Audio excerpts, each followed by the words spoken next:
Aleluia, glória a Deus, graças e paz, meus irmãos, bom dia. Mais uma vez nós estamos aqui na nossa EBD, iremos estudar a palavra do Senhor e que bênção que você está aqui conosco, assistindo nessa live, vamos estudar juntos, amém? Glória a Deus. Antes de nós entrarmos aqui propriamente na revista, no assunto, vamos fazer uma oração, amém? Pai, queremos te agradecer pela tua palavra, queremos te agradecer, Senhor, pelo teu Espírito que habita em nós e que está do nosso lado, Paracletos. Espírito Santo, nós te pedimos, venha nessa manhã nos ensinar, venha nessa manhã nos guiar dentro da tua palavra, Senhor, que não seja apenas informações, mas que seja, Senhor, revelações do Teu Espírito em nós. Nos guia aqui nessa manhã. Te agradecemos por essa manhã maravilhosa, pela Tua presença, pelo ar que respiramos, pela nossa saúde, pela Tua provisão, pelo Teu amor, pela Tua graça, pela Tua misericórdia que se renovou nessa manhã. Queremos Te agradecer. Fique conosco em nome de Jesus. Amém? Glória a Deus. Meus amados, então, se você está aí com a sua revista, nós sabemos que estamos estudando a carta de Paulo aos Romanos. Estamos estudando essa carta que é muito importante para nós nos dias de hoje. Nós já falamos anteriormente, essa carta contém muita doutrina bíblica, doutrina a respeito da salvação, a respeito da justificação, como nós já falamos outrora, né? Não basta somente saber que Deus nos salvou, mas como que Deus fez isso? Então é interessante nós estudarmos a Bíblia para nós entendermos como que Deus fez, né? Qual foi o caminho que Deus trilhou para nos alcançar, porque tudo isso são fundamentos para a nossa fé cristã, amém?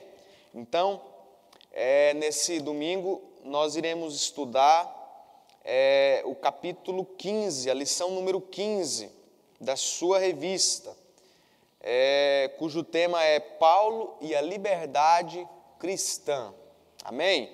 O texto básico para o nosso estudo de hoje é o capítulo 14. Nós sabemos que nós estamos vindo capítulo a capítulo, estudando versículo a versículo. Então, nessa manhã nós iremos estudar o versículo 14, nosso texto base, todo o capítulo, né, 14. E nós já iremos fazer aqui uma leitura inicial, amém? Você que está com sua Bíblia aí, vamos ler, amém? Romanos 14, versículo 1, está escrito assim: acolhei o que é débil na fé, não porém para discutir opiniões. Um crê que tudo pode comer, mas o débil come legumes. Quem come não despreze o que não come não julgue o que come, porque Deus o acolheu. Quem és tu que julgas o servo alheio? Para o seu próprio Senhor está em pé ou cai, mas estará em pé porque o Senhor é poderoso para o suster. Um faz diferença entre dia e dia, outro julga iguais todos os dias. Cada um tem a opinião bem definida em sua própria mente. Quem distingue entre dia e dia para o Senhor o faz. E quem come para o Senhor come, porque dá graças a Deus, e quem não come para o Senhor não come e dá graças a Deus. Porque nenhum de nós vive para si mesmo, nem morre para si.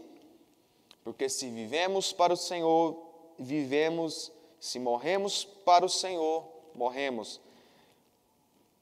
Quer, pois, vivamos ou morremos, somos do Senhor. Foi precisamente para esse fim que Cristo morreu e ressurgiu, para ser Senhor tanto de mortos como de vivos. Tu, porém, por que julgas teu irmão? E tu, por que desprezas o teu? Pois todos comparecemos perante o tribunal de Deus. Como está escrito: por minha vida, diz o Senhor, diante de mim se dobrará todo o joelho, e toda língua dará louvores a Deus. Assim, pois, cada um de nós dará contas de si mesmo a Deus. Versículo 13. Não nos julguemos mais uns aos outros, pelo contrário, tomai o propósito de não pôr de tropeço ou escândalo ao vosso irmão. Eu sei e estou persuadido no Senhor Jesus, de que nenhuma coisa é de si mesma impura, salvo para aquele que assim considera, para essa impura. Se por causa de comida o teu irmão se entristece, já não anda segundo o amor fraternal. Por causa da tua comida não faças perecer aquele a favor de quem Cristo morreu. Não seja, pois, vituperado o vosso bem. Versículo 17, porque o reino de Deus não é comida nem bebida, mas justiça, paz e alegria no Espírito Santo. Aquele que deste modo serve a Cristo é agradável a Deus e aprovado pelos homens. Assim, pois, seguimos as coisas da paz e também as da edificação de uns para com os outros. Versículo 20, não destruas a obra de Deus por causa da comida. Todas as coisas, na verdade, são limpas, mas é mal para o homem o comer com escândalo. É bom não comer carne, nem beber vinho, nem fazer qualquer outra coisa com teu irmão venha a tropeçar, ou se ofender, ou se enfraquecer. A fé que tens, tenha para ti mesmo perante Deus. Bem-aventurado é aquele que não se condena naquilo que aprova. Versículo 23, o último versículo desse capítulo. Mas aquele que tem dúvidas é condenado se comer, porque o que faz não provém de fé. Tudo o que não provém de fé é pecado. Amém? Glória a Deus por esse texto. Então, meus irmãos, basicamente, trazendo aqui uma breve introdução, como nós já falávamos em lições anteriores, né? Do capítulo 1 de Romanos ao capítulo 11, o apóstolo Paulo, ele traz doutrinas bíblicas com respeito à justificação, com respeito à perdição da raça humana, com respeito à nossa vitória sobre o pecado. O apóstolo Paulo traz ali doutrinas bíblicas. E a partir do capítulo 12, né, onde o apóstolo Paulo inicia dizendo, né, rogo-vos, pois, irmãos, pelas misericórdias de Deus, que vos apresenteis por sacrifício vivo, santo e agradável a Deus, que é o vosso culto racional, não vos conformando com esse século, mas transformar-vos pela renovação da vossa mente, para que experimenteis qual seja a boa, agradável e perfeita vontade de Deus. A partir desses dois versículos, do início do capítulo 12 de Romanos, o apóstolo Paulo inicia um período, uma parte, onde ele vai trazer orientações, direcionamentos. É como nós temos falado, né? Não adianta conhecer as doutrinas se não praticá-las. Então, assim também foi na lição anterior, onde o pastor Samuel ministrou para nós, falando com respeito ao crente e à cidadania, né? Ele tem que obedecer às leis, né? Ele tem que, nós como crentes, nós temos que não só devolver o dízimo, mas também pagar impostos. Então, assim, e não é diferente nesse capítulo 14, aqui de Romanos. O apóstolo Paulo vai nos trazer orientações com respeito à nossa liberdade cristã, né? Tem um texto lá em Gálatas 5, onde a Bíblia diz assim, para a liberdade que Cristo nos libertou, nos chamou. Só que não termina aí o apóstolo Paulo fala, mas não useis da liberdade para dar ocasião à carne. Então, assim, na verdade, nós cristãos, nós que somos livres. Eu me lembro que quando eu não era cristão, não era convertido, não era nascido de novo, eu achava, pensava, cria que quem era crente era uma pessoa presa. Uma pessoa que não podia fazer isso, nem aquilo outro. Eu pensava comigo, né? Falei, eu não vou ser crente nunca, porque não pode fazer isso, não pode fazer aquilo, não pode... E, na verdade, é pelo contrário. Uma pessoa que está no mundo, ela que está presa. Presa nos vícios, nos pecados, nas fraquezas. Então, assim, uma pessoa não cristã, é ela que está presa. Ela que está aprisionada. E nós que somos crentes, nós somos livres. A Bíblia, nós vamos citar vários versículos lá em 1 Coríntios, um versículo muito conhecido, onde a Bíblia diz, né? Todas as coisas me são lícitas. Ou seja, em outras palavras, né? Tudo eu posso fazer. Mas aí a Bíblia, ela é equilíbrio. Ela traz um equilíbrio, ela traz uma verdade, mas depois ela nos leva para outra verdade, para nós estarmos ali no meio. Então, assim, tudo eu posso fazer, mas nem tudo me convém. Então, assim, o bom agora de seguir a Cristo não é só deixar de fazer as coisas erradas, mas também renunciar até as coisas que não são erradas, que não são pecados. Então aí Deus nos dá a oportunidade de caminhar mais um pouco, ir mais fundo, entendeu? Por exemplo, não tem nada de errado assistir um filme, jogar futebol, fazer isso, aquilo outro, né? Coisas que não são pecados. Mas se nós renunciarmos essas coisas para o Senhor, para buscar o Senhor, aí nós iremos viver algo profundo. Sabe qual é o nosso problema? Nós queremos desfrutar do sobrenatural, do diferente, mas nós não fazemos o diferente, o extraordinário. Nós queremos desfrutar do extraordinário fazendo as mesmas coisas.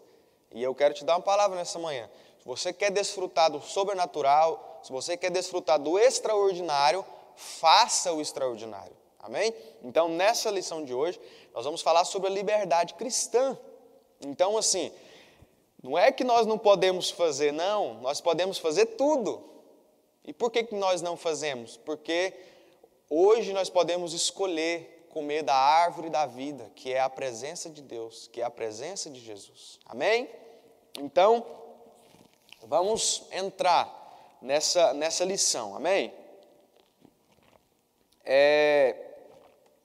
Logo aí na primeira página da sua revista, separei algumas partes aqui, diz assim: o apóstolo Paulo desfrutou com autoridade a liberdade cristã.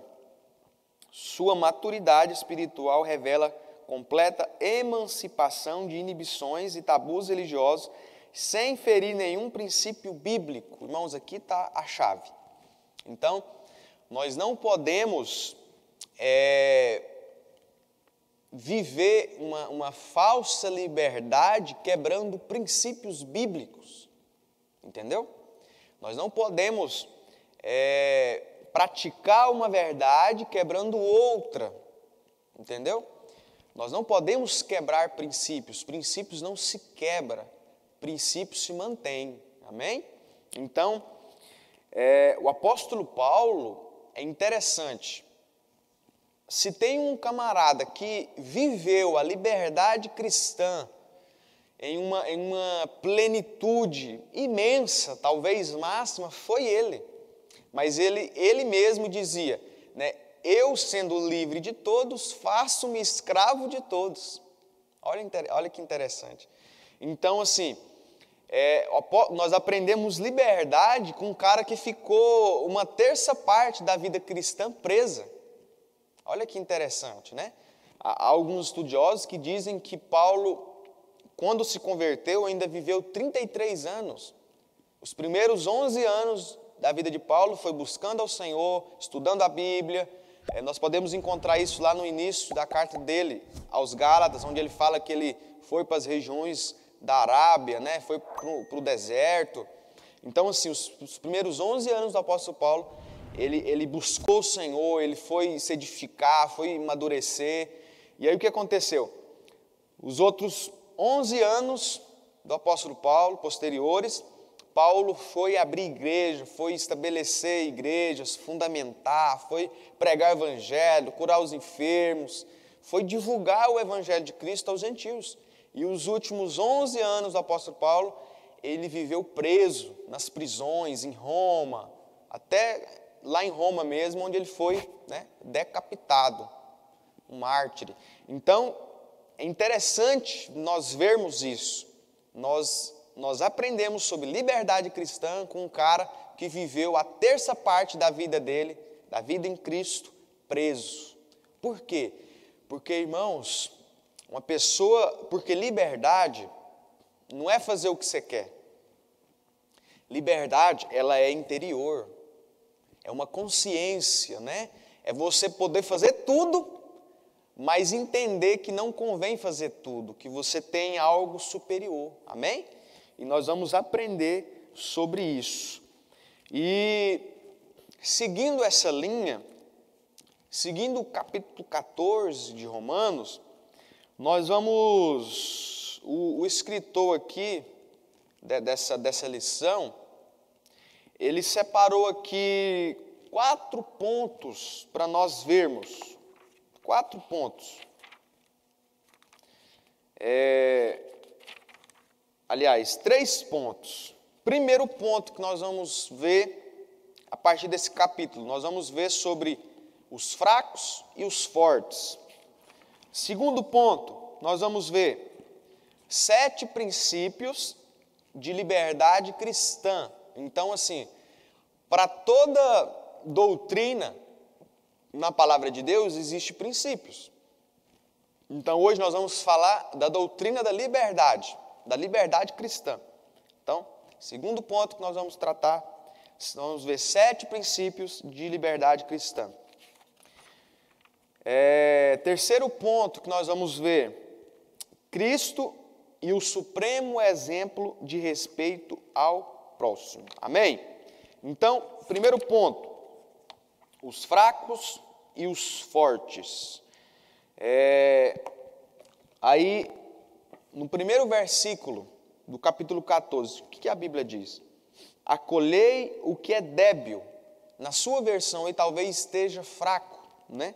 A Bíblia está dizendo, acolhei ao que é débil na fé, não, porém, para discutir opiniões. Irmãos, está aqui algo interessante.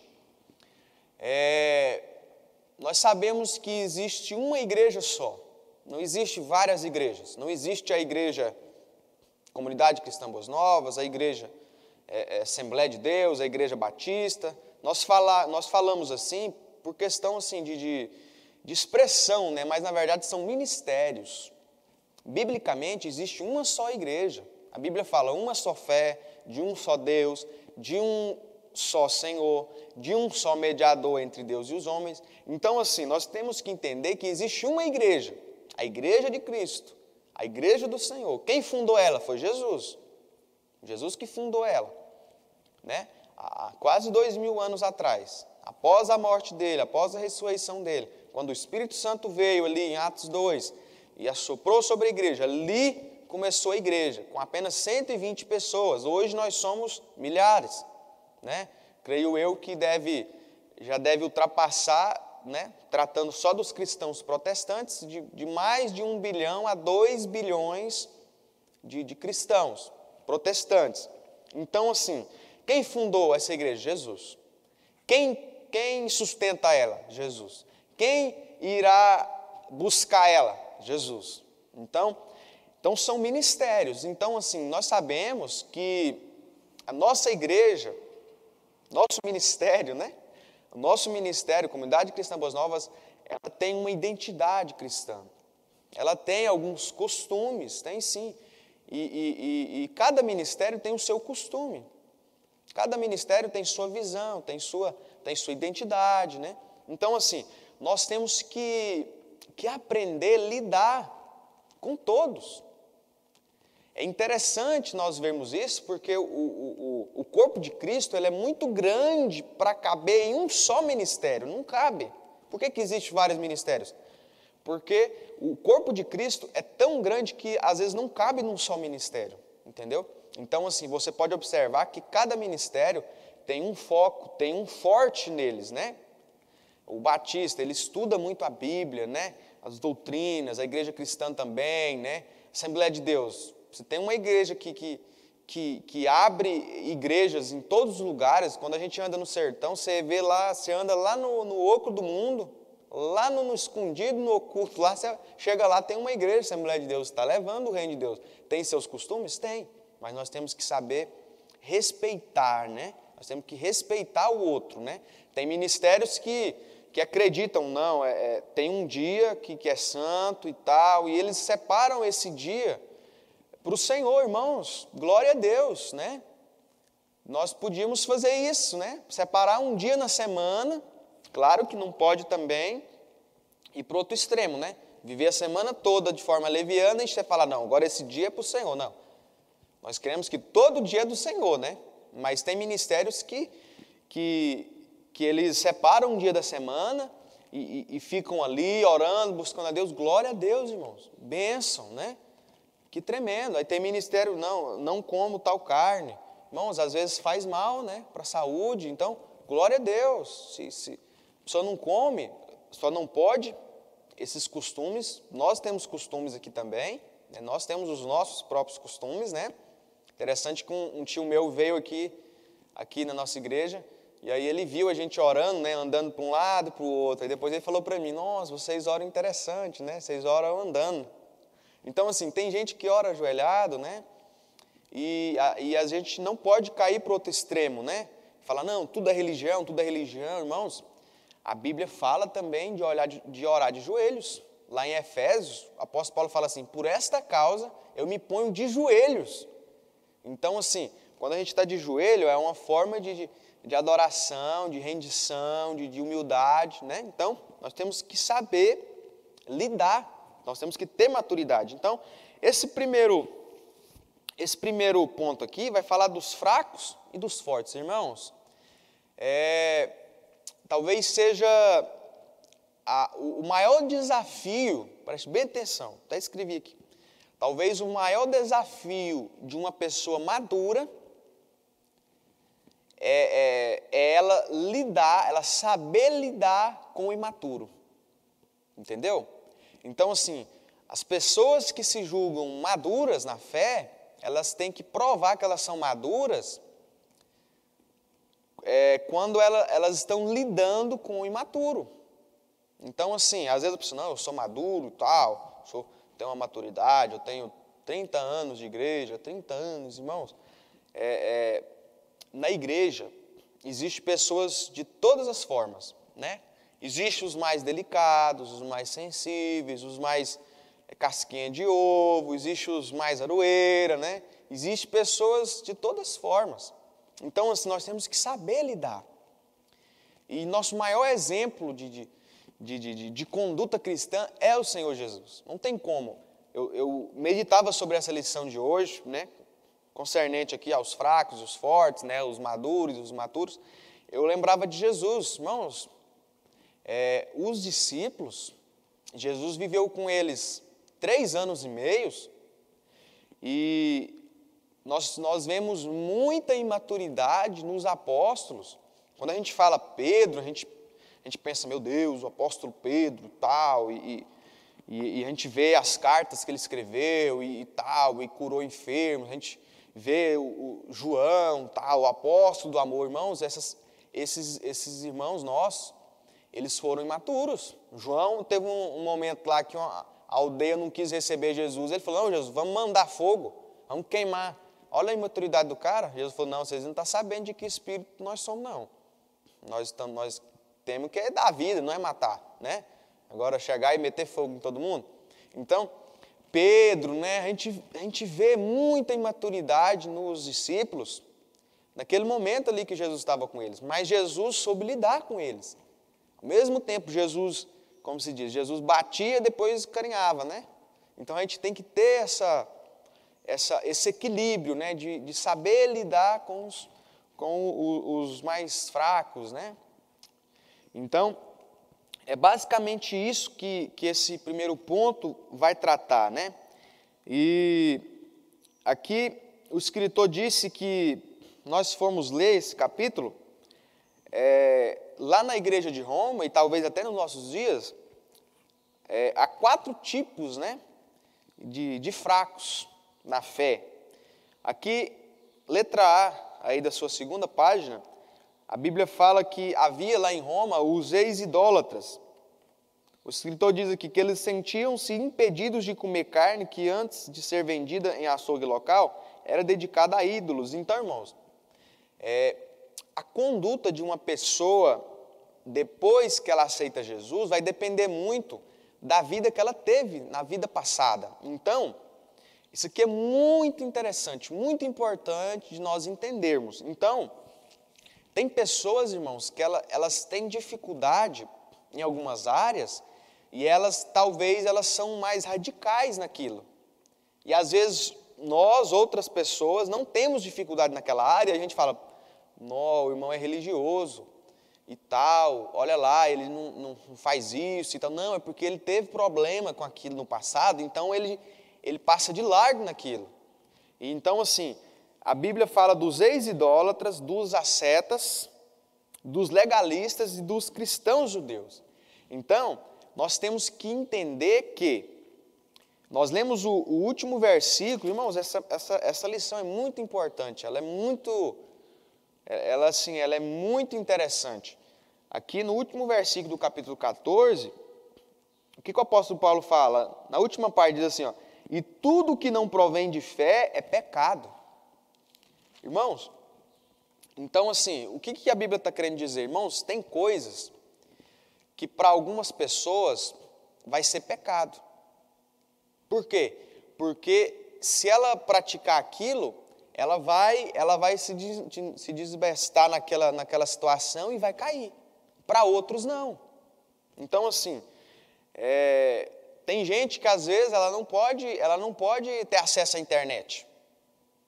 Às vezes você chega na casa do irmão, o irmão não tem internet. Fala, meu Deus, como que o cara vive sem internet, irmãos? É porque às vezes ele tem problema com a internet. Então, assim, a Bíblia fala, Jesus falou assim, olha, se o seu braço te faz pecar, você corta ele e lança.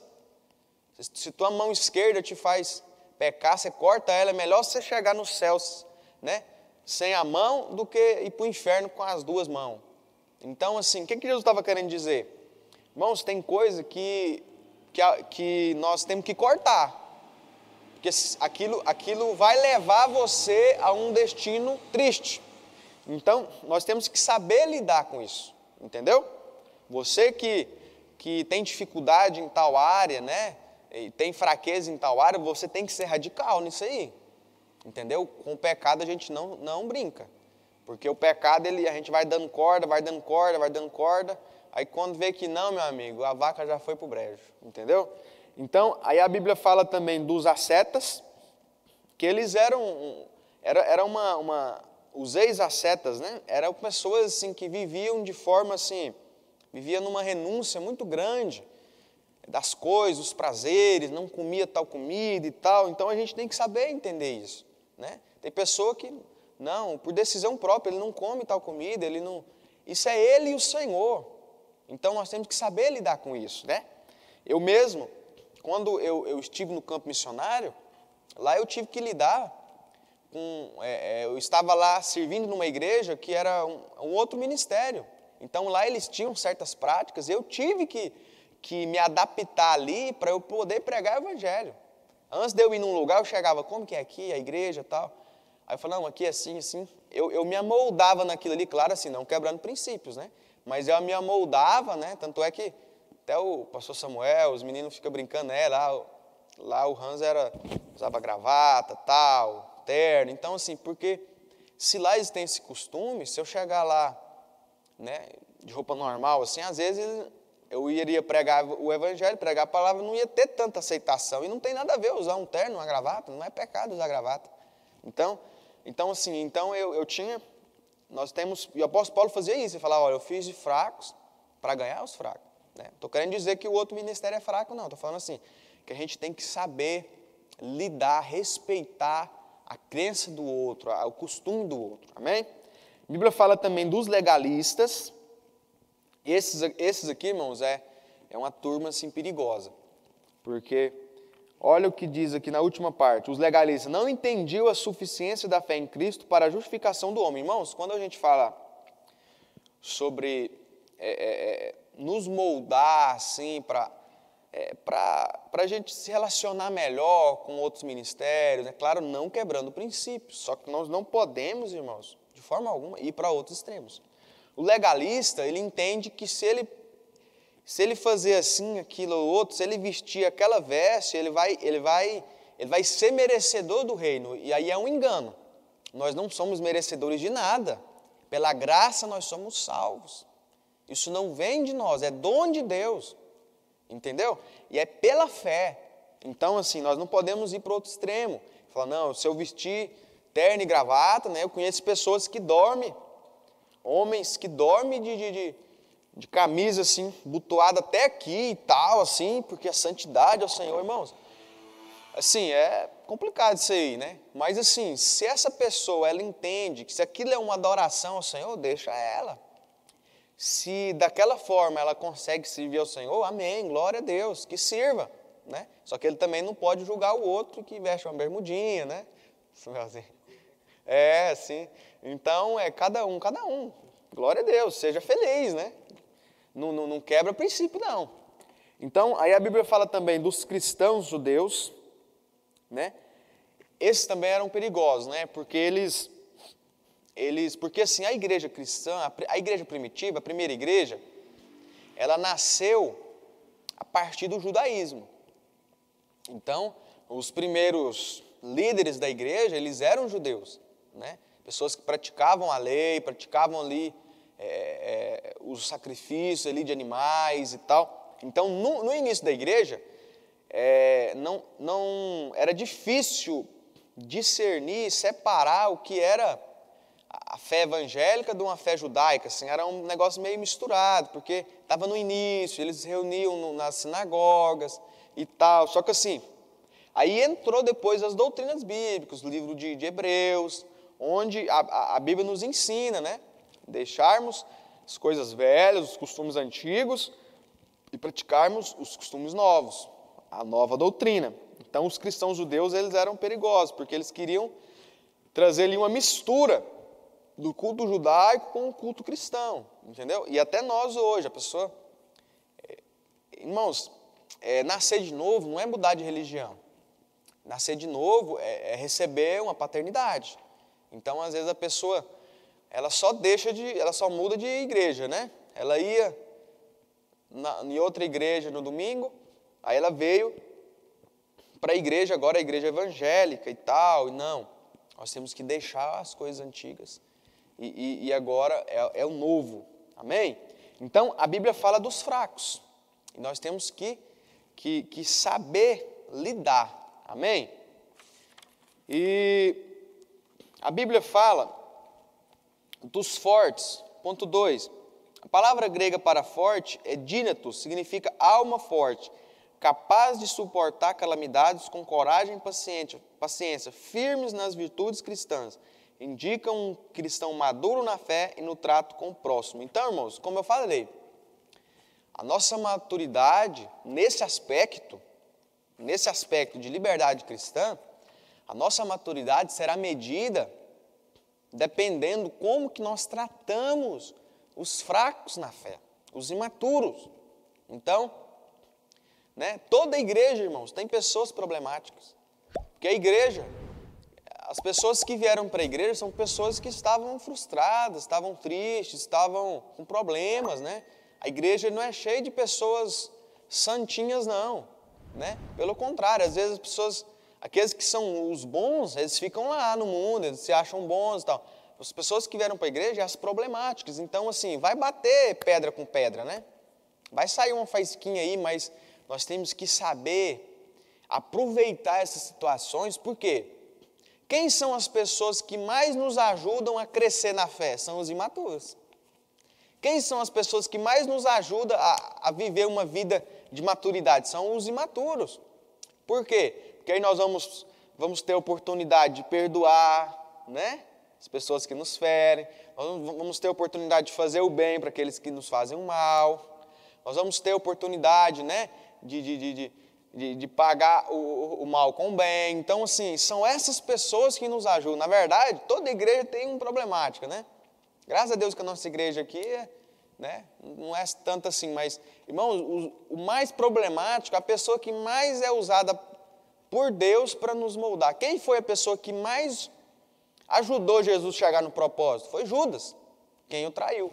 Então, se você se considera forte, por que Deus te dá força e você sabe vencer as situações? Para você poder ajudar os mais fracos. Amém? Então, segundo ponto, nós vamos aprofundar mais nisso. 7 princípios de liberdade cristã. Nós vamos ver aqui alguns pontos. 7 princípios da liberdade cristã. O primeiro ponto, nem todos possuem a mesma fé. Segundo ponto, o cristão não deve ser juiz de seu irmão. Terceiro ponto, cada pessoa tem as próprias convicções. Quarto ponto, o cristão não deve ser tropeço para ninguém. Quinto ponto, o que é o reino de Deus? É uma pergunta. Sexto ponto, a pureza ou impureza estão na consciência. Sétimo ponto, a fé é algo pessoal. Então, primeiro ponto, nem todos possuem a mesma fé. Sabe qual é o nosso problema? É porque, às vezes, né, eu tenho uma fé e a gente quer que o outro viva a nossa fé também. Mas assim, cada um tem uma história. Cada um tem uma história com Jesus, né? Às vezes você está com a fé aqui, né? E tem outro que está com a fé aqui embaixo. Então, assim, a nossa caminhada cristã, o nosso percurso cristão, ele não é uma prova de 100 metros rasos ou uma maratona, onde a pessoa, os melhores saem disparados e tal, para ganhar, chegar em primeiro lugar. Não. Nós somos aquela prova, sabe aquela prova de atletismo que a gente vê de vez em quando em vídeos, onde o cara que sai na frente, ele olha para trás e vê o outro lá caído, e chega lá e abraça o outro, e os dois chegam ali na chegada, ali na linha final, na chegada final, chegam juntos. Essa é a caminhada cristã, não é uma disputa de quem é mais crente ou não. Pelo contrário, né? A nossa fé cristã, a nossa caminhada cristã não é para quem chega em primeiro, né? Não, a nossa fé ela é conjunta, façamos nós, né? O reino de Deus, venha a nós, o teu reino é nós, no plural, Pai nosso, não é Pai meu, é Pai nosso que estás no céu. Então, primeiro ponto, nem todos possuem a mesma fé. Romanos 12 fala que nós recebemos uma parte da fé. Existem outros textos onde a Bíblia nos ensina, onde a Bíblia fala que nós recebemos uma fé, lá em Judas 3, né? Que nós devemos batalhar pela nossa fé, que uma vez nós recebemos ela, nós temos que construir a nossa fé. Então, o que a Bíblia nos ensina? Que quando a pessoa aceita Jesus, ela recebe uma porção de fé, uma fezinha pequenininha, né? Quando eu falo uma fezinha, não é jogar na loteria não, irmão. Fezinha que eu falo é assim, uma convicção, uma fé aqui interior, né? Que por enquanto está ali. Então, a Bíblia nos ensina que essa fé que nós recebemos de Deus, ela pode crescer. Então, primeiro ponto, nem todos possuem a mesma fé. Olha o que a Bíblia diz. Acolhei o que é fraco na fé, não porém para discutir opiniões. Então, há pessoas, não dá tempo para a gente ver alguns textos, mas você vai lembrando aí, a Bíblia até fala, né? Edificando-vos na vossa fé santíssima. Então, a Bíblia está falando, construa a sua fé. Se é para construir, é porque então ela começa pequena. Primeiro é o fundamento ali, primeira convicção, depois você vai construir sobre aquela fé. Então, primeiro ponto sobre a liberdade cristã, nem todos possuem a mesma fé. Amém? Nem todos eles são fezudos igual você é, né? Então, nós temos que saber ajudar o outro. Segundo ponto, o cristão não deve ser juiz de seu irmão. Irmãos, aqui está algo que nos pega, né? Vou pedir para o Samuelzinho abrir a Bíblia dele em 1 Coríntios 4, versículo 3 ao 5, e depois ler Mateus 7, 1.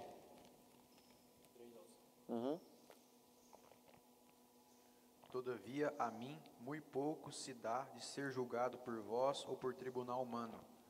Nem eu tampouco julgo a mim mesmo, porque de nada me arguia a consciência. Contudo, nem por isso me dou por justificado, pois quem me justifica é o Senhor. Portanto, nada julgueis antes do tempo, até que venha o Senhor, o qual não somente trará à plena luz as coisas ocultas das trevas, mas também manifestará os desígnios dos corações. E então, cada um receberá o seu louvor da parte de Deus. Amém. Mateus 7, 1. Leia também. Então, o cristão não deve ser juiz, né, de seu irmão. Não julgueis para que não sejais julgados. Amém. Irmãos, então, tá aí. Algo que nós somos tentados e muito, né? Às vezes a gente olha para um irmão e fala, ó, fulano caiu, fulano, olha lá, ó, tá pecando e tal. Essa não deve ser a nossa atitude. Nós devemos interceder, nós devemos ajudar, nós devemos estender a mão. Porque se nós formos para esse lugar de julgamento, nós não temos. Sabe por que eu não posso julgar meu irmão? Porque não fui eu que salvei ele. Não fui eu que morri na cruz por ele. Não fui eu que resgatei ele. Né? Então eu não posso julgar. Então, quando eu julgo, eu entro numa condenação. Eu entro num lugar terrível, né? Aqui, separei alguns pontos aqui, no segunda estrofe aí, Paulo mostra que a razão da aceitação mútua é que Deus aceitou os dois grupos. Olha aqui, ó, por que eu não devo... Irmãos, Deus ama todos. Claro que Deus não confia em todos, mas Deus ama todos. Versículo 3, 14, 3. Quem come não despreze o que não come não julgue o que come, porque Deus o acolheu. Então, irmãos, se Deus o acolheu, quem sou eu para querer julgar, apontar o dedo? Li outro texto aqui, diz assim, seja fraco ou forte, a motivação por trás das decisões de um cristão sobre os assuntos referentes à consciência deve ser agradar ao Senhor. Então, às vezes, nós julgamos, né? Ah lá, o fulano é religioso, ah não, aquele ministério lá, aquela igreja lá é religiosa demais, irmãos. O interessante não é o que fazemos, mas é por que fazemos e para quem fazemos. Então tem pessoas, tem ministérios que eles têm certas práticas, né? A gente, ah lá, o religioso, isso aí é religião, isso é religião, nós não podemos cair para outro extremo e dizer que tudo é religião, não. Nós temos que ter a nossa conduta, porque o que vale é a consciência. Tem pessoas que, eu vejo, tem ministérios mesmo, que eles, cristãos, quando eles chegam na igreja, é um costume bom, para mim é um costume bom. Eles chegam na igreja e ajoelha para começar o culto, né? Para participar do culto. Às vezes a gente olha lá, o religioso, ele ajoelha, né? Eu posso falar com Deus sentado, em pé. Irmãos, às vezes a gente fala assim, mas nem ora. Você está me entendendo? Então, assim, o que vale é a consciência, a reverência. Aí às vezes a gente vai para o outro extremo, né? Aí não tem reverência nenhuma ao Senhor, né? Não tem, a gente julga. A igreja fulana, eles lêem a Bíblia em pé, né? Quando vai ler a Bíblia, né? Convido a todos a se colocar de pé para nós lermos a palavra. Então, claro que a reverência não é estar em pé ou sentado, né? Ou deitado.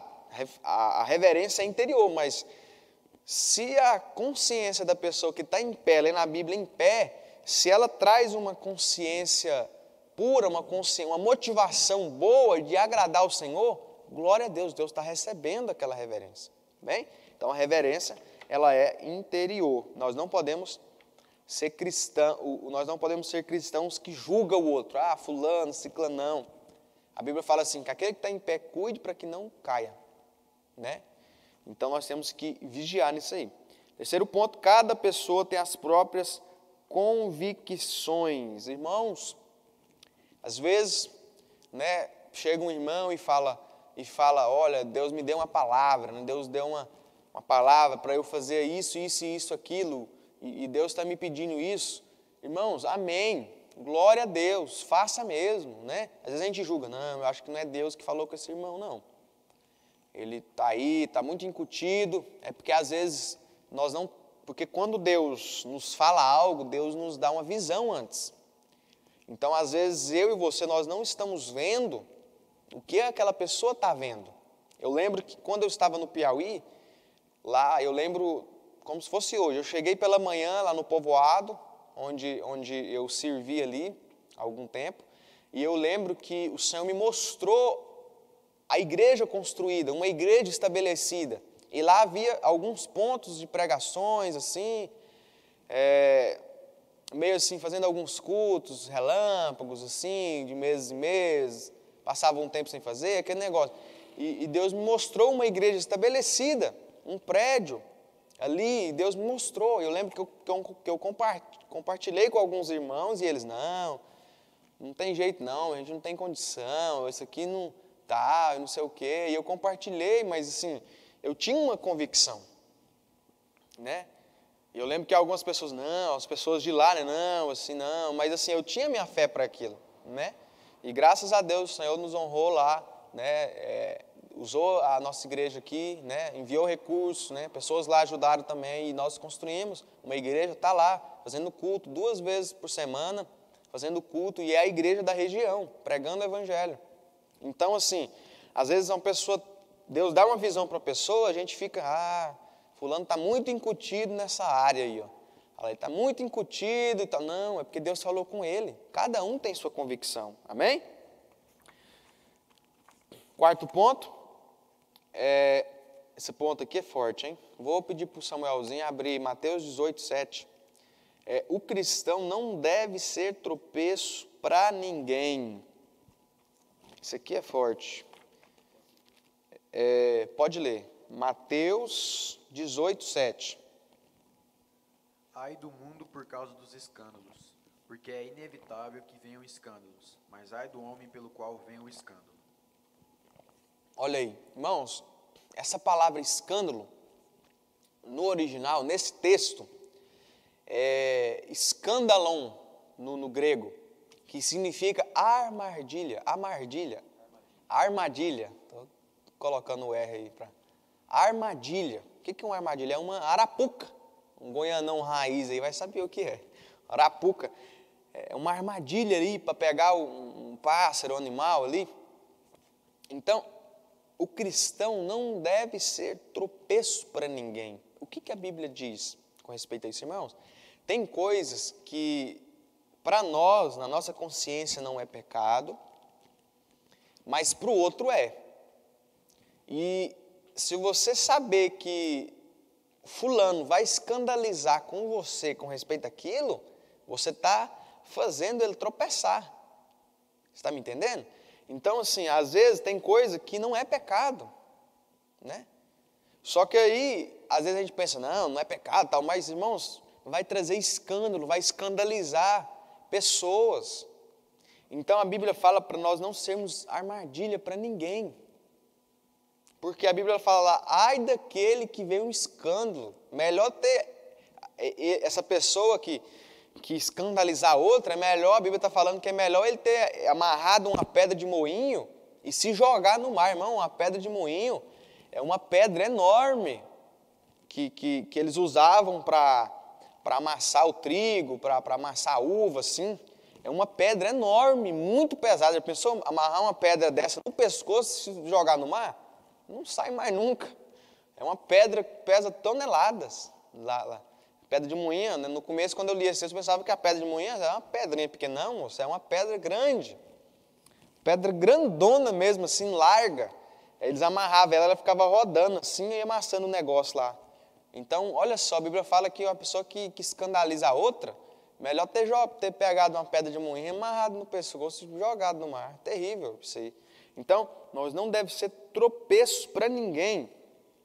Olha o que a Bíblia diz, versículo 13 e 15, não nos julguemos mais uns aos outros, pelo contrário, tomai o propósito de não pôr de tropeço ou escândalo ao vosso irmão. Eu sei, estou persuadido no Senhor Jesus, de que nenhuma coisa de si mesma impura, salvo para aquele que assim considera, para isso é impura. O que o apóstolo Paulo está falando? Olha, né, se Para mim, às vezes tem coisa que não é errado, mas se causar tropeço para o outro, aí se torna. Amém? Vocês estão me entendendo? Ponto 5, que é o reino de Deus. Texto magnífico esse, versículo aqui 17, diz: porque o reino de Deus não é comida nem bebida, mas justiça, paz e alegria no Espírito Santo. Por que o apóstolo Paulo traz isso, né, dizendo que o reino de Deus não é comida nem bebida? Porque naquela época haviam cristãos lá na igreja de Roma que falavam, não pode comer aquilo, não pode comer aquilo, não pode beber aquilo, não pode beber aquilo outro e tal. E aí Paulo fala, olha, o reino de Deus não é comida nem bebida, não é deixar de comer uma coisa, deixar de beber outra e tal, enfim, não. Mas o reino de Deus é justiça, paz e alegria no Espírito Santo. Então, é interessante nós entendermos isso, né? O reino de Deus não é o nosso ministério. O reino de Deus, irmãos, é o governo de Deus. É a ação de Deus em toda a terra. É a movimentação de Deus, o que Deus está fazendo nos últimos dias, né? Então, nós temos que entender isso, né? Deus não tem, o apóstolo Luiz Hermínio, ele fala muito, ele fala assim que Deus não fechou monopólio com ninguém. Dizer, não, né? Tem ministro aí que fala, não, a mão de Deus está aqui. Deus está aqui nesse lugar. Não, irmãos. Deus está em todo lugar onde Ele é adorado, onde é aclamado. Onde tiver 2 ou 3 reunidas, pessoas reunidas no nome de Jesus, ali Ele estará. Né? Porque o reino de Deus não é ministério fulano, ciclano, é um todo. Nós temos que participar do que Deus está fazendo. Amém? Nós não podemos viver no que Deus já fez, não. Nós temos que viver o que Deus está fazendo. E eu sei, irmãos, devido a essa pandemia, o que está acontecendo, Deus está fazendo algo, Deus está movimentando, Deus está, né? E sempre para Deus consertar, tem que dar uma bagunçada, né? Entre aspas, né? Para você fazer uma reforma na sua casa, está tudo bonitinho, tem que quebrar parede, jogar tudo para o chão e remover coisas. Então, é isso que Deus está fazendo nesses últimos dias. Deus está removendo. Para quê? Para trazer o novo. Amém? Você recebe essa palavra? Então, esse é o reino de Deus. 6º ponto, a pureza ou a impureza está na consciência. Vou pedir o Samuelzinho para abrir em Tito, capítulo 1, versículo 15.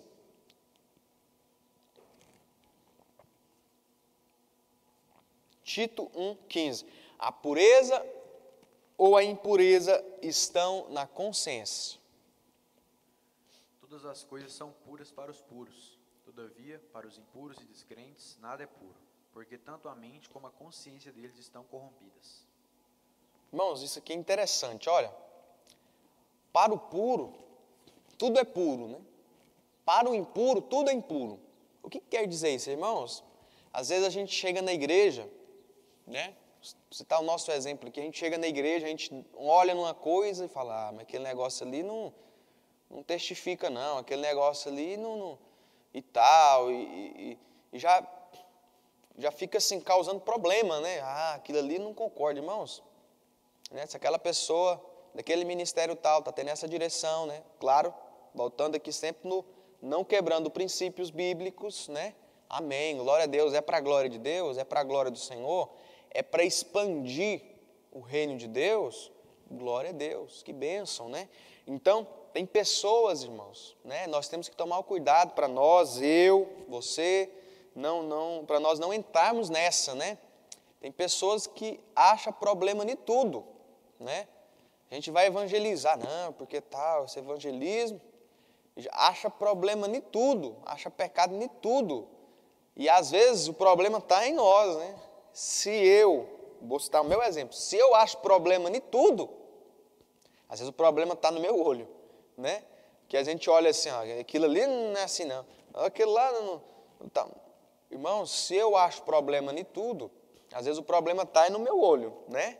Está na minha visão. Então, a pureza ou a impureza estão na consciência. Se a pessoa ela gosta, ela tem não é que gosta, né? Ela tem um direcionamento para aquilo, amém, glória a Deus. O Samuelzinho também vai ler 1 Coríntios, capítulo 8, versículo 10 a 11.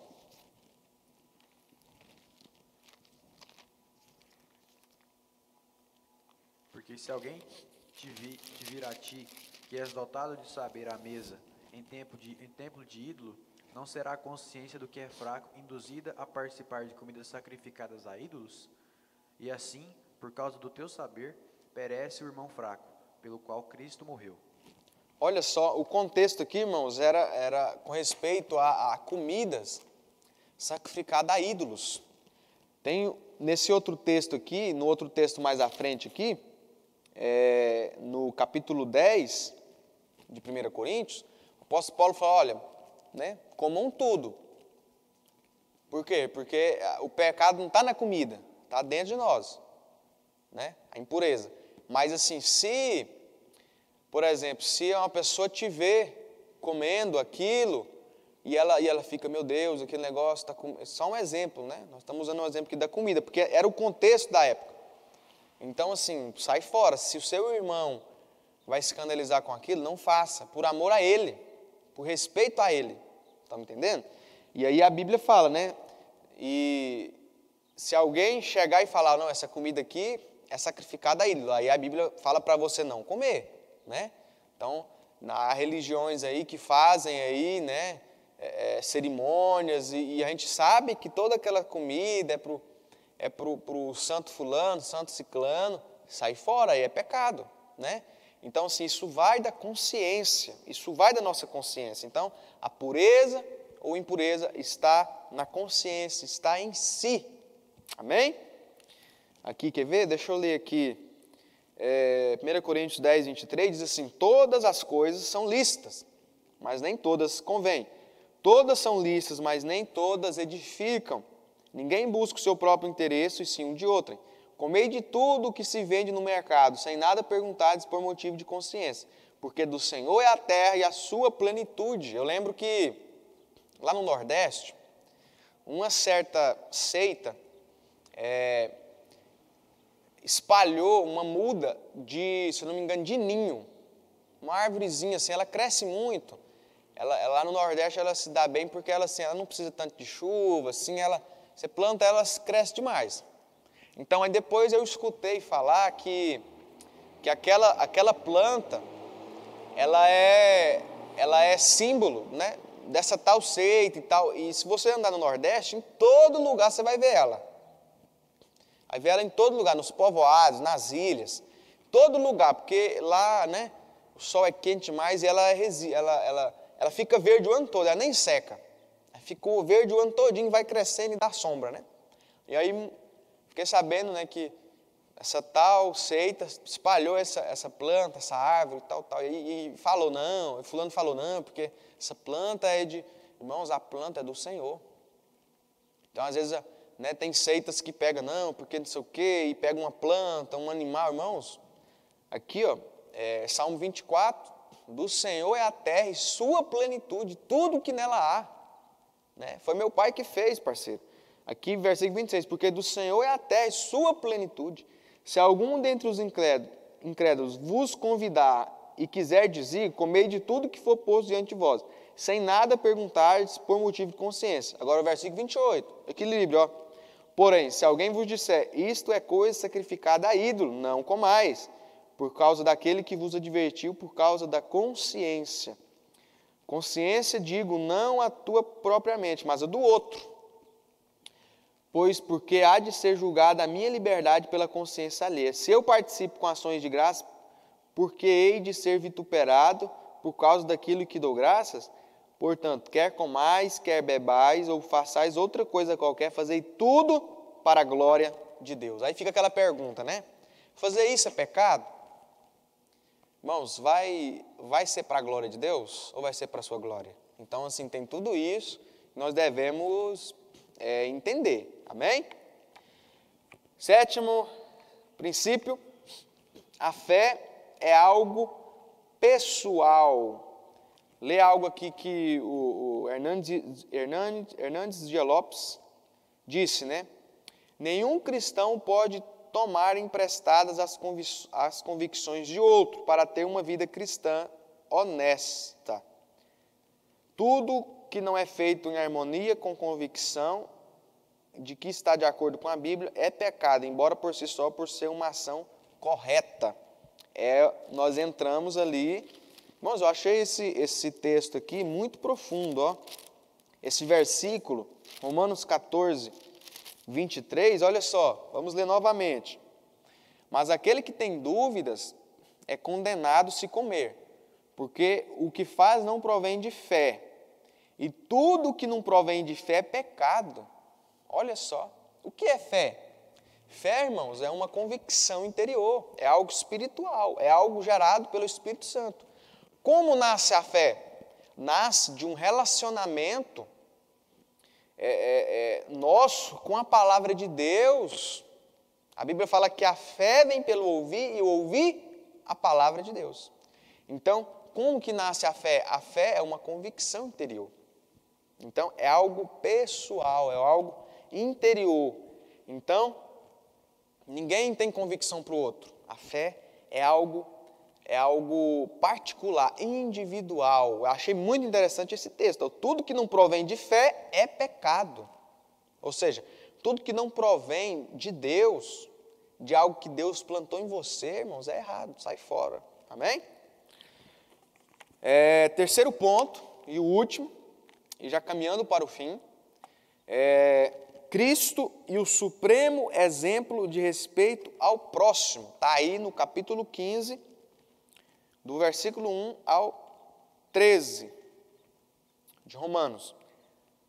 Primeiro ponto que nós vamos ver aqui, nós vamos ver 3 pontos com respeito a isso.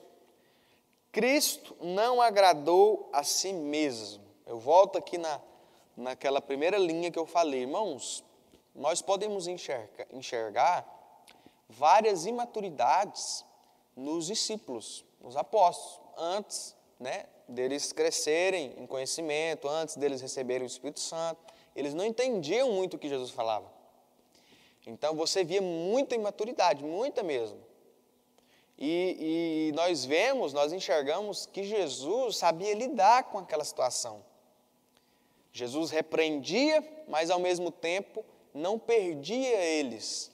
Lá em Gálatas, se não me engano, 6, a Bíblia fala assim, corrigiu com respeito aos fracos, aos imaturos, corrigiu com espírito de brandura, e para não ser tentado também, porque às vezes a pessoa vai trazer uma repreensão que ela acaba com o cara, Tem que ser algo de Deus.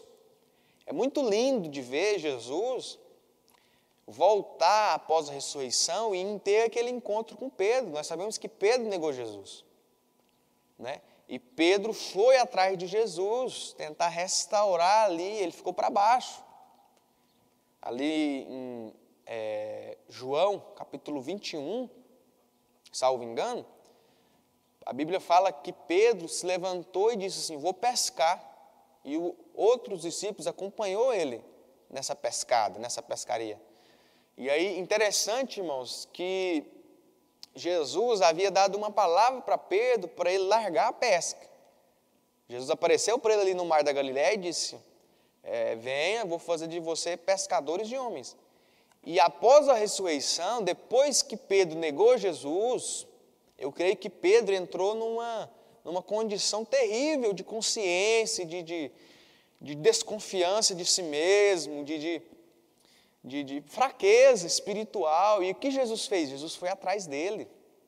Jesus apareceu para ele ali andando sobre o mar, apareceu para ele, e nós não vamos entrar ali nessas questões, mas Jesus perguntou para ele 3 vezes, tu me amas? Tu me amas? Tu me amas?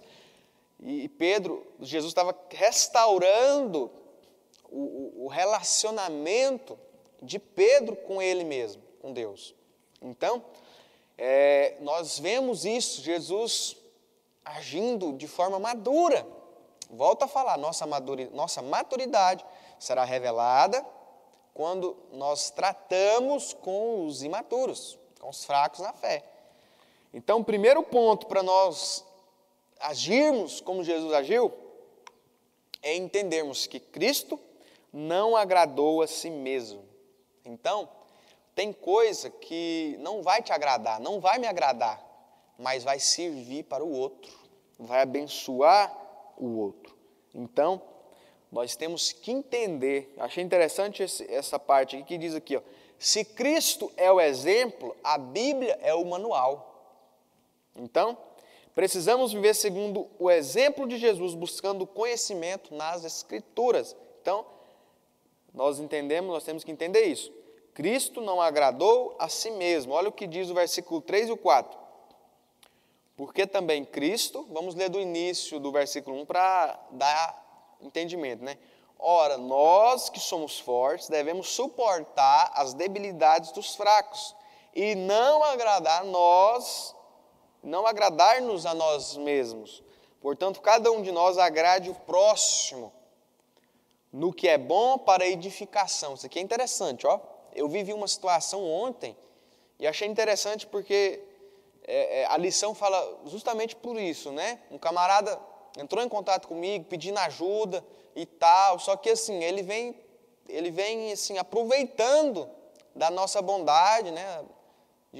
Dos cristãos e com aquele negócio, com aquelas conversinhas, e eu dei uma palavra dura para ele, falei, olha, você está perdendo a confiança, e é difícil te ajudar assim, você está perdendo a confiança, suas atitudes, né? Se você for mais humilde, você se humilhar, e aí meu amigo, o camarada, como se diz, subiu na garoba, ficou brabo, rapaz.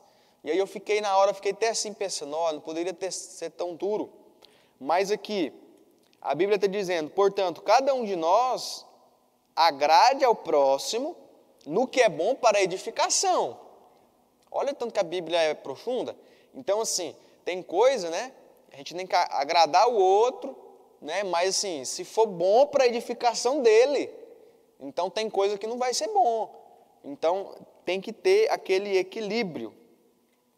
Amém? Cristo não agradou a si mesmo. Segundo ponto, Cristo acolheu também os gentios. Vou ler aqui. As diferenças entre irmãos são resolvidas quando agimos como Cristo. Ou seja, não agradando a nós mesmos, mas acolhemos o próximo. Paulo dá uma ordem, apresenta um modelo e estabelece uma motivação. Irmãos, está aqui, né? Nós somos uma família, então nós temos que tolerar uns aos outros. E nosso maior exemplo nos tolerou, né? Se fosse eu e você no lugar daqueles discípulos, com certeza nós iríamos passar raiva em Jesus. Nós iríamos, como se diz, entre aspas, dar canseira para ele. Pensa, oh meu Deus, mas como é que faz? Esse cara não entende. Então, Cristo acolheu a todos. Nós não podemos fechar um monopólio aqui, fechar a igreja e falar, não, é só essa turminha aqui, só os fera, só os galácticos aqui e tal. Não. Nós temos que acolher, irmãos, né? A igreja é para os ruins. A igreja, eu me lembro uma vez que a gente estava evangelizando uma pessoa, uma família, né? E aí uma ajudadora nossa, uma aliada nossa, né? Uma pessoa que fazia parte da equipe, virou para nós e falou assim, não, vocês não acham que nós fomos para umas pessoas assim, bem ruins mesmo? Não é melhor a gente procurar uns melhorzinhos, tipo assim, uma pessoa mais fácil para levar para a igreja, isso aí está difícil, isso aí está problemático, irmãos. Jesus disse que os sãos não precisam de médicos, e sim os doentes. Então, o evangelho é para os ruins, né? O evangelho é para os perdidos, não é para os que estão achados, né? É para os perdidos. E nós temos que saber lidar isso aí. Terceiro ponto, suportem os fracos e vivam em paz. Vamos ler aqui, Romanos 15, 5 ao 6. Ora, o Deus da paciência e da consolação vos conceda o mesmo sentir de uns para com os outros, segundo Cristo Jesus, para concordemente e uma voz glorifiqueis ao Deus e Pai de nosso Jesus Cristo. Portanto, acolhei-vos uns aos outros, como também Cristo nos acolheu para a glória de Deus. Eu quero terminar lendo aqui em Filipenses, um texto que eu acabei de lembrar, que eu creio, irmãos, que se nós praticarmos isso, eu creio que muita coisa mudaria na igreja. O problema é que às vezes a gente quer estrela, né? E nós temos esse versículo aqui, esse texto aqui em Filipenses 2, que nos orienta a algo muito profundo e interessante. A partir do versículo 1, Filipenses 2:1, diz assim: se há, pois, alguma exortação em Cristo, alguma consolação de amor, alguma comunhão do Espírito, se há entranhados afetos e misericórdias, versículo 2, completai a minha alegria de modo que pensais a mesma coisa, tenhais o mesmo amor, sejais unidos de alma, tendo o mesmo sentimento. Versículo 3, nada façais por partidarismo. Olha só, o que é partidarismo? Essa palavra vem de parte. Eu lembro uma vez perguntaram para um pastor, perguntou para ele, a imprensa perguntou para ele, de qual partido você faz parte? A imprensa estava querendo dizer assim, um partido político, né? Ele respondeu, falou, não, eu não faço parte, eu não tenho partido, porque quem tem partido vive em parte. Não, Deus me chamou a ser luz em todas as áreas da sociedade. Então, a Bíblia diz, não, nada façais por partidarismo, ou seja, não, meu grupinho, né? Ou vanglória, mas por humildade, considerando, essa parte que eu queria chamar a atenção de vocês, considerando cada um os outros superiores a si mesmos. Irmãos, se eu creio, em nome de Jesus, eu quero isso para a minha vida, se eu lidar com o novo na fé, como se ele fosse superior a mim, irmãos, muita coisa vai mudar na minha vida, né? Se eu lidar com o outro, com todos os irmãos da igreja, como se ele fosse superior a mim, eu creio que muita coisa irá mudar. E é tão interessante, irmãos, que Jesus fez isso. Como que Jesus ensinou sobre liderança para os discípulos? Lavando os pés deles. Jesus, ali naquela última ceia, né? Ali todos os discípulos ali à mesa, Jesus pegou ali uma bacia com água. E o que ele fez? Lavou os pés dos discípulos. E disse para eles, olha, o que eu faço agora, vocês não estão entendendo, mas vocês vão entender depois. E aí Jesus falou, olha, vocês estão entendendo o que eu estou fazendo? Vai e faz o mesmo. Então, assim, o exemplo de Jesus, quero ser incisivo nisso, o exemplo de Jesus é o quê? É considerar o outro superior a si mesmo. Se Jesus fosse viver aqui considerando nós, a humanidade, superior a nós, a Ele mesmo, Ele não teria morrido na cruz. Mas Ele veio, serviu. Amém? Vamos continuar. Não tenha cada um em vista o que é propriamente seu, senão também cada um qual o que é dos outros. Versículo 5. Tendo em vós o mesmo sentimento que houve também em Cristo Jesus. Essa palavra sentimento aqui no original é entendimento, não é sentimento de alma, não. Tendo em vós o mesmo sentimento, não é sentimento de alma, não. A palavra no original é entendimento. Então a Bíblia está dizendo, tende em vós o mesmo entendimento que houve também em Cristo. Qual foi o entendimento?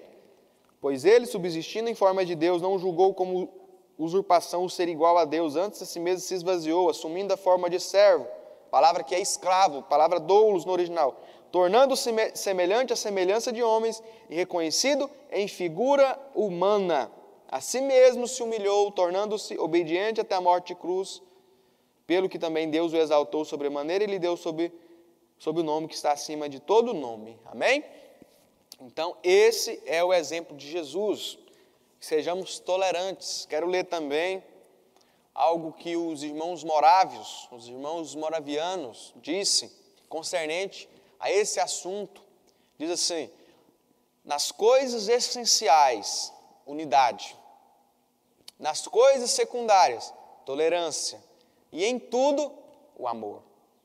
Então, nas coisas essenciais, ou seja, nos princípios bíblicos, né, você pode observar que em todos os ministérios, quando falamos sobre a doutrina da salvação, quando falamos sobre a segunda vinda de Cristo, todos têm o mesmo entendimento, todos aguardam e esperam a segunda vinda de Jesus, todos creem que Jesus nos salvou, e alguns creem naquilo outro, uns usam gravata, uns não usam, outros lê a Bíblia em pé, uns não usam, uns guardam um dia, outro guarda, uns come aquilo, como o outro. Irmãos, nas coisas secundárias, tolerância.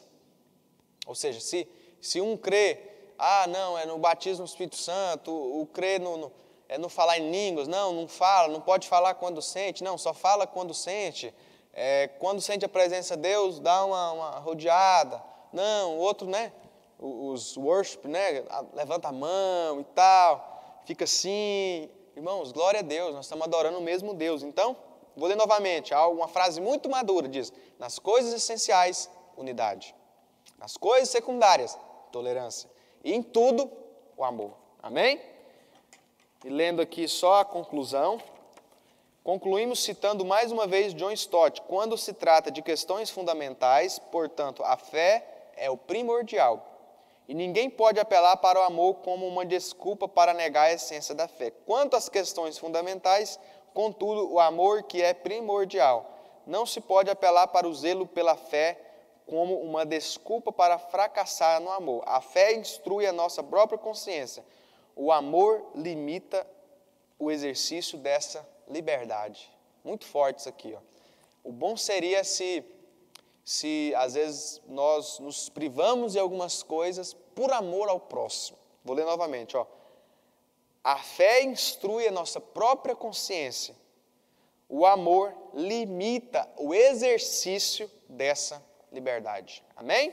Então, nós terminamos aqui essa lição de hoje. Paulo e a liberdade cristã. Amém? Glória a Deus. Nesse domingo, culto à noite, culto de adoração ao Senhor, às 19 horas. Amém? Glória a Deus. Que o Senhor te abençoe profundamente. Amém? A paz.